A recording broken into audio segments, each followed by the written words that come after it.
Hello बच्चों, good morning. कैसे हैं? उम्मीद करते हैं कि आप स्वस्थ प्रसन्न होंगे। आइए आज हम आपके कोर्स की एक कविता द होप डिस्कस करते हैं। मेरे साथ जुड़िए। आपसे एक और बात हम कहना चाहेंगे कि हम आपके कोर्स के प्रोज के लेसन्स भी और पोइट्री के लेसन्स, इवन क्लास 10th के भी हम आप तक पहुंचाएंगे। इसके लिए आप सबसे पहले इस चैनल को सब्सक्राइब कर लें। इससे आपको समय समय पर उपलब्ध वीडियोज़ के मैसेज मिल जाएंगे। हम बात करें बच्चों द होप नाम की इस पोयम को, तो ये इंडो इंग्लिश पोइट के द्वारा लिखी है, कंपोज्ड हुई है। सबसे पहले हम इस वर्ड को क्लियर करते हैं। What does mean Indo English poet? ऐसा कवि जो भारतीय मूल का है और इन इंग्लिश लैंग्वेज राइटिंग करता है, called Indo English poet. The title the hope, जो हमारा टाइटल है होप नामक, होप इस टाइटल पर पहले भी बहुत सारे कवियों ने लिखा। जैसे एक एमिली डिकिंसन, एस.टी. कॉलरिज, इन्होंने भी इस टाइटल पर अपनी एक्सरसाइज, अपनी थीम दी है। थीमेटिकल तरीके से ये कविता अपना एक फिलोसॉफिक मैसेज रखती है, जिसमें जीवन को आसान्वित रहकर जीने का मैसेज है। कवि ने ओपनिंग स्टेंजा में सबसे पहले अन्य विचारकों, अन्य दार्शनिकों, अन्य कवियों के विचार में द होप, आशा की परिभाषा क्या है उसे रखा, और फिर अगले स्टेंजा में अपनी ओर से अपने विचारों में कवि स्वयं आशा की परिभाषा क्या रखते हैं ये देने का प्रयास किया। कविता में लास्ट जो लाइन है उसमें कवि ने आशा को कंसीट अप्रोच में रखने का प्रयास किया। हम इसे समझेंगे लिटरेरी वे में। मैंने अन्य वीडियोस में भी बताया व्हाट डज मीन कंसीट, क्योंकि कंसीट मेटाफिजिकल पोइट्स का एक स्ट्रीम है, एक अप्रोच है। लाइंस के माध्यम से भी हम बात करेंगे। कविता में इंटीरियर सिमिली, मेटाफर और अन्य बहुत सारी ऐसी चीज़ों का प्रयोग हुआ है। आप इस कविता में मेरे साथ रहें और ध्यान से सुने, समझें, और आप अपने किसी तरह के जिज्ञासा युक्त जो प्रश्न आपके आते हैं उनको हमसे शेयर भी कर सकते हैं कमेंट करके। आइए जुड़ते हैं। कवि ने पहले ओपनिंग स्टेंजा में hope is given different names,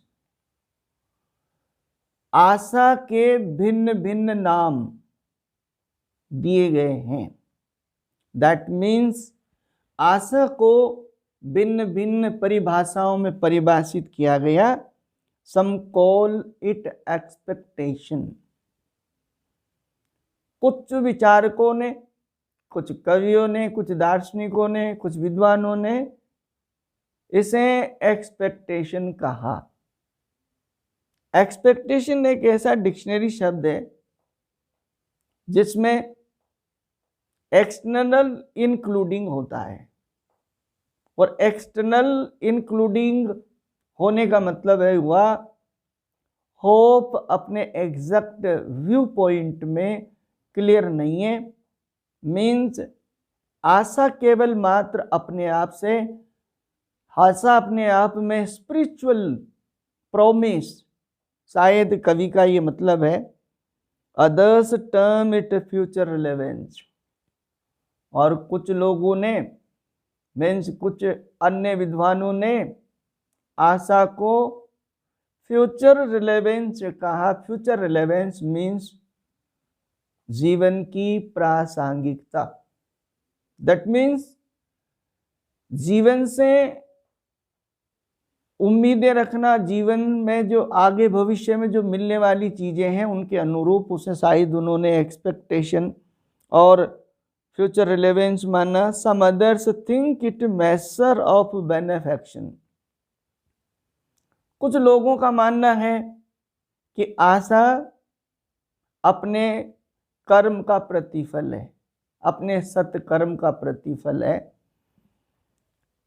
लेकिन कवि अपने विचारों में to me hope is the creation of soul, इस स्टेंजा में यहाँ कवि अपनी परिभाषा देना चाहते हैं, अपने तरीके से आशा को परिभाषित करना चाहते हैं, या ये हम कहें कवि क्या परिभाषा रखते हैं। टू मी, यहाँ मी जो शब्द है ये कवि के लिए, राजन अग्रवाल के लिए यूज हुआ। Me hope is the creation of soul. मेरे लिए या मेरे मत में, मेरे विचारों में होप, आशा, क्रिएशन ऑफ सोल, आत्मिक सृजन है, आत्मा का सृजन है। That means the word itself very broad. जब हम आत्मा पर आते हैं और आत्मा के सृजन पर आते हैं तो अपने आप में बहुत बृहद और विस्तृत यानी परिभाषा और विचार रखने वाला फ्रेज है। यहाँ कवि का ये मंतव्य है कि आत्मिक विचारों को हम मुहूर्त रूप दें, that means creation of soul. और जब ऐसा होगा that makes us feel pleasuresome. यहाँ दैट शब्द मीन्स जब हम आत्मिक विचारों को, आत्मिक कल्पनाओं को मूर्त रूप देंगे तो इससे हम अस यहाँ पर पीपल के लिए आया, संसार के लोगों के लिए आया। फील प्लेजरसम, प्लेजरसम मीन्स हम आनंदित होंगे। प्लेजरसम, फील प्लेजरसम मीन्स यदि हम आत्मिक विचारों को मूर्त रूप देते हैं तो स्वतः ही हम आनंदित होंगे। And leap with enthusiasm and glow. यहाँ लीप जो शब्द है इसका मीनिंग वैसे आपका उमंग से है, या उछलने का मतलब यहाँ उमंग से। एंथियाज्म ऊर्जा, जोश, एंड ग्लो हम जोश से भर जाते हैं, हमारे अंदर उमंग तरंगे उत्पन्न होती है। In past we have survived on hope. अतीत में हम आशा के बल ही हम जिए हैं। मीन्स आज यदि वर्तमान में, प्रेजेंट में हम बात करें तो हमारा जो अतीत रहा, मीन्स वर्तमान तक जो पहुँचे वो भी हम आशा के सहारे ही यानी पहुँचे। मीन्स यहाँ तक जितना हमने अतीत बिताया वो हम आशा के आधार पर ही बिताए। वी सरमाई जो फ्यूचर बिकॉज ऑफ होप। और हम जीवन के प्रति जो आशान्वित है वो भी आशा की वजह से। जीवन जो हम जी रहे हैं वो भी हम आशा की से। Hope kills negativity. यहाँ इस लाइन में कवि अपना मैसेज या फिर प्रतिफल, आशा का प्रतिफल बताना चाहते हैं कि वे लोग जो आशान्वित होते हैं, वे लोग जो आशा से परिपूर्ण होते हैं, ऑटोमेटिक उनके जीवन में नेगेटिविटी नहीं होती, उनकी लाइफ में नेगेटिविटी नहीं होती, क्योंकि आशा ऑटोमेटिक नेगेटिव विचारों को दूर करती है। यहाँ एक वर्ड आया कील्स। अब नॉर्मली आप कील्स शब्द को मारना, लेकिन यहाँ कंटेक्चुअल रेफरेंस में मैं बार बार बात कर रहा हूँ आपसे, तो यहाँ हटाना। एंड फील्स अस विद काम एंड क्वाइट। और आशा को रखकर आशा के साथ जीवन जीता है जो व्यक्ति, जो मनुष्य है, वो हृदय से शांत, हृदय से निश्चल भाव रखने वाला बन जाता है।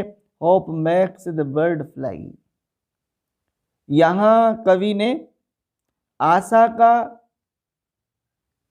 परिणाम, आशा का प्रस्फुटन बताया, आशा की वजह से मानव जीवन में क्या होता है। अब अगले स्टेंजा से कवि ने 4 इलस्ट्रेशंस लिए। एक सबसे पहला इलस्ट्रेशन कवि मेंशन करना चाहते हैं, बर्ड वर्ड, पक्षी जीवन, पक्षी जगत से। दूसरा ह्यूमन बीइंग, और third animal life, and last fourth nature. इस तरह से 4 इलस्ट्रेशंस के माध्यम से मानव को समझाना चाहते हैं। आशा की परिभाषा को पूर्ण रूपेण इलस्ट्रेट करना चाहता है कवि, और कहते हैं hope makes the bird fly. आशा ही है जो पक्षियों को उड़ने को कहती है। We know why birds take flight. Birds having hope for future, they take flight. And why? क्यों उड़ते हैं? In search of food for young ones. Young ones, their baby birds. And birds take flight to search, to collect feeding material for them and material to build their homes. यहाँ कवि एक बहुत बड़ी कल्पना के माध्यम से, बहुत बड़े दर्शन के माध्यम से बताता है कि आशा ही है जिसके आधार पर, जिसके सहारे पक्षी अपना जीवन जीते हैं। सुबह जल्दी प्रातः अपने बच्चों के भोजन को इकट्ठा करने की तलाश में उड़ते हैं और अपना घरौंदा बनाने के लिए तिनका तिनका चुनते हैं। अपना घरौंदा, अपने घोंसले बनाने के लिए वह उड़ते हैं। मटेरियल मीन्स यहाँ घोंसले बनाने की जो सामग्री, स्टार्स, तिनके, जो टू बिल्ड देयर होम्स। यहाँ होम से मतलब है नेस्ट, घोंसले। It is the hope that makes a bird. हम देख रहे हैं बार बार होप, हर लाइन में होप को बार बार, दैट मीन्स एम्फेसाइज कर रहा पोइट। और एम्फेसाइजिंग अप्रोच में कवि कहना चाह रहा है it is the hope that makes a bird. और ये उम्मीद ही है जो कली को stay on the branch and Bloom. कली ब्रांच पर टिकी रहती है और अति शीघ्र खिलती है, प्रस्फुटित होती है, पल्लवित होती है, पुष्प के रूप में परिवर्तित होती है। ये एक इसमें आशा है जो ये काम करती है। Trees lose their leaves. पेड़ समय समय पर अपनी पत्तियां गिरा देते हैं, छोड़ देते हैं। विद होप, आशा के साथ, इस उम्मीद के साथ कि उनमें नया पल्लवन होगा। पेड़ प्रकृति का एक प्रतीक है। किस तरह से प्रकृति में ये सब परिवर्तन होते हैं? It means poet natural image के माध्यम से, नेचुरल इस कल्पना के माध्यम से ये बताना चाहते हैं कि किस तरह से पेड़ों में भी, प्रकृति में भी आशा होती है। पतझड़ के आने के बाद, पतझड़ जब सभी पेड़ों की पत्तियां गिरा देता है, लेकिन वे भी बसंत की आशा लिए हुए होते हैं। और न केवल आशा लिए हुए होते हैं, अति शीघ्र बसंत का साइलेंटली आगमन होता है। और कवि आगे कहते हैं that one day it will be laden with green hues, और वो वृक्ष अतिशीघ्र हरी पत्तियों से भर जाता है। यहाँ पत्तियों का गिरना और पत्तियों के गिरने के तत्पश्चात पेड़ का हरी पत्तियों से लद जाना। लेडेंड यहाँ पर यानी आच्छादित हो जाना, लद जाना। विद ग्रीन ह्यूज, यहाँ एक वर्ड आपके लिए नया हो सकता है कि green hues. Hues means colour, हरे रंग के पत्तियों से hope enlightens the life gloomy thoroughfares. यहाँ एक जो वर्ड है ये, इसमें आर मुझे ऐसा लग रहा है ये वर्ड ग्लूमी है, कहीं प्रिंट मिस्टेक कही जा सकती है। ये यहाँ आपका लिखा है GLOORMY, ये GLOOMY होना चाहिए और न होना चाहिए बल्कि है ग्लूमी। यहाँ ग्लूमी का यूँ यदि अर्थ लेते हैं तो अंधकार, लेकिन यहाँ ग्लूमी से मतलब है निराशा। निराशा को पूर्ण रूपेण जोश से, होश से, आशाओं से भर देती है। Hope enlightens the arrival of hope, आशा के आगमन का प्रतिफल बताया। जिंदगी, आशा रखने वाले लोगों की जिंदगी जोश से, आशाओं से भर जाती है। उनका मन का जो निराशा है मन की, no place for negativity, no place for gloom, and they automatically starts to bloom having the hope, the productivity of hope is blooming. हम कवि की इस पंक्ति के द्वारा शायद कवि कहना चाहता है कि जब मानव जीवन में आशा होती है तो निराशा कैसे जाती है। एक आशान्वित व्यक्ति जीवन से कहता है, ओ लाइफ टू शॉर्ट, अरे जिंदगी बड़ी छोटी हो। I have to do this, I have to do this, I have to do this, I have to do this, energetic रहता है। और जब आशा जीवन में नहीं होती तो निराशा से भरा हुआ जो ग्लूम्ड व्यक्ति होता है वो जीवन से शिकायतें करता है। और वही व्यक्ति कह रहा है, O life too long, he doesn't know the good ways and the way how to celebrate life। उसे ये मालूम नहीं, वो ये नहीं समझता जिंदगी को कैसे सेलिब्रेट करें। शायद कवि इस पंक्ति के पीछे ये मंशा लेकर चलते हैं। and makes us feel the fresh and warmth। आशा से भरा जो व्यक्ति है, आशा से भरा जो हृदय है, आशा से भरा जो मानव है, मनुष्य है, जो आत्मा है, उसका जीवन कैसा। आशा हमें ताजगी और होश जोश देती है। या वामत का मतलब है यानी जोश, जीवन के प्रति जीने का यानी हौसला ये देती है। Of the days ahead, days ahead means future. हम फ्यूचर के प्रति बड़े आशान्वित हो जाते हैं। शायद इस लाइन को मैं हिंदी शब्दों में यूँ कहूँ तो अतिशयोक्ति नहीं होगी।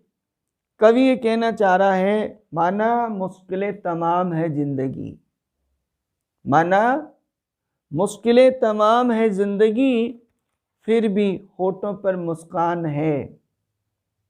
जब जीना ही है जिंदगी, जब जीना ही है जिंदगी तो मुस्कुरा कर जीने में क्या नुकसान है, मुस्कुरा कर जीने में क्या नुकसान है।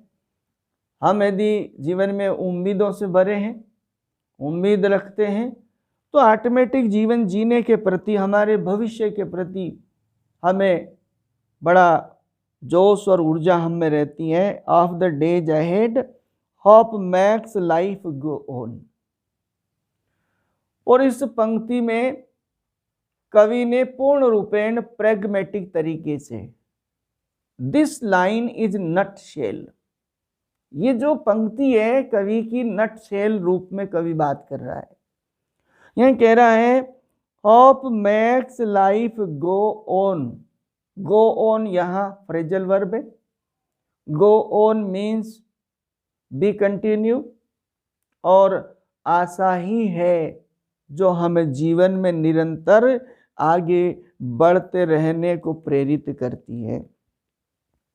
आशा ही है जो हमें जीवन में नया सृजन और नई सोच के साथ आगे कदम बढ़ाने को हमें तैयार रखती है।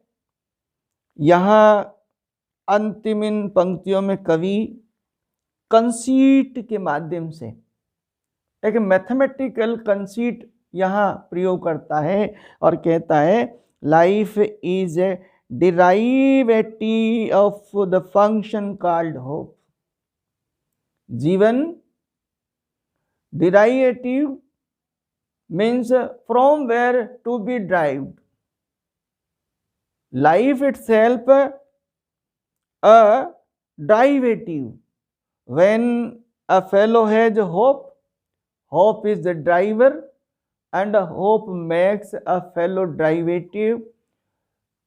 जीवन में यदि आशा है तो आशा ही मानव का एक ऐसा चित्रकार है, मानव के लिए ऐसा गणितज्ञ है, मानव के लिए एक ऐसा शिल्पकार है जो उसके जीवन को आगे बढ़ाने को प्रेरित करता है, उसके जीवन को सृजित करता है, उसके जीवन को आकार स्वरूप देता है। Hope is the prime excellence means here he says, and not only poet here says, but he opines, he philosophizes that hope is the prime excellence. I would like to say, in the view of poet, that poet means here hope is the actual of life. कवि ये कहना चाहते हैं कि hope आशा जीवन की धुरी है। Hope is the actual of life, इसी पर आशा पर संपूर्ण जीवन टिका है। Right from the day one is born. यदि मानव जीवन को हम since the birthday as a baby from womb to tomb, here poet means from womb to tomb, यदि हम जन्म से मृत्यु तक लें तो इतना लंबा जो जीवन, इतना लंबा जो पीरियड मनुष्य बिताता है, वो आशा in the chariot of hope ही मूव्स फॉर फ्यूचर, और इस तरह से उसका यानी जीवन चलता है। मैं समझता हूँ ये कविता आपको ग्लोसरी दे रखी है, पीछे बहुत सारे जो क्वेश्चंस दे रखे हैं, ये क्वेश्चन इजी वे में हमने इसमें डिस्कस किए, इससे आपको आंसर्स ऑटोमेटिक मिलते हैं। हमने आपसे पहले भी पिछले वीडियो में भी बात की थी कि आपके क्वेश्चंस के जो टाइप्स है वो ऑटोमेटिक इस कविता को पढ़ने, सुनने, समझने से ऑटोमेटिक आपके क्वेश्चंस के आंसर आते हैं। 4 प्रकार के क्वेश्चंस आपको दिए गए हैं। एक्सट्रैक्ट जो है वो भी आपकी 4 जो एक्टिविटीज, टेक्सुअल एक्टिविटीज है, उन्हीं पर बेस्ड है। आप इसको पढ़ें, समझें। मुझे उम्मीद है कि आपको ये समझ आई होगी। मैं आपसे केवल यही बात करूँगा कि जीवन का नाम आशा है। न रोने की और न सोने की बात कर, आशा है जीवन, जीवन ही आशा, कदम जीवन डगर पर बढ़ा, हमेशा मुस्कुराने की बात कर, न तू रोने की न सोने की बात कर, न तू रोने की न सोने की बात कर, तू मुस्कुराने की बात कर। Thank you, have a nice day, we will meet in next video. Once again, so many thanks for watching.